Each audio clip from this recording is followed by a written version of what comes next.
For those that are traditional in AA, you're probably looking at this video by now and going, "What? Of course it's an allergy. What you just said made no sense to me." And then there's going to be people that are kind of on the fence going, "Yeah, see, that's what I'm saying. There's really no evidence of it." So what does it boil down to? What does this do for us as addicts, alcoholics, when we're trying to figure out how to manage this whole thing and move beyond it?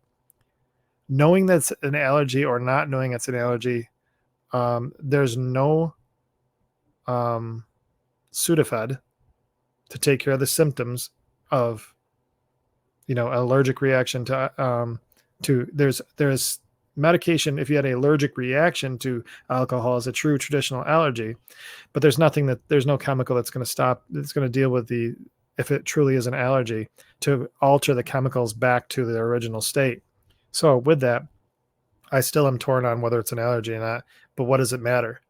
What we do know is that for some of us, we've chosen alcohol in our life at some point to take that first drink. And some of us, in my case, have some mental health issues that we liked how it made us feel and it helped us avoid things, allergy or not. And it caused a complete dumpster fire in our lives. And we had to find a way to course correct that. Now, I've had poison ivy before, and I also had an allergic reaction to amoxicillin, of all things. I had a really bad eye infection earlier in the year. Perhaps you may have seen it on the show. I don't recall if I showed you during that time, but I had a really bad eye infection to the point that they had to do CAT scans and everything else. My eye was swollen up like a tennis ball and all this. And I found out the hard way that after they took me off vancomycin, they put me over an IV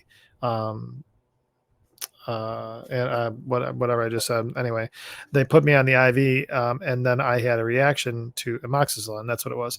And so I had all these wide red sores, like within a half a day, they'd climb completely up my ankles, all the way up, midway up my torso, and stop there. But they were just red all over the place. And they left open, deep wounds on my legs to the point that I've got permanent scarring on my legs from allergic reaction to that.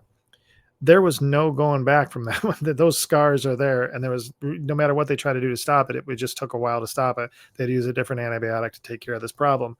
The same thing is with an allergy. I haven't really seen that with alcoholism. We can stop it and come back to the point. If we just don't use again, we can deal with the reasons why we used and the mental health obsessions and the spiritual component of our life that was missing, that we had to address with a higher power. We can deal with all those things without medication. And medication is obviously an assistant, and that's a different rabbit hole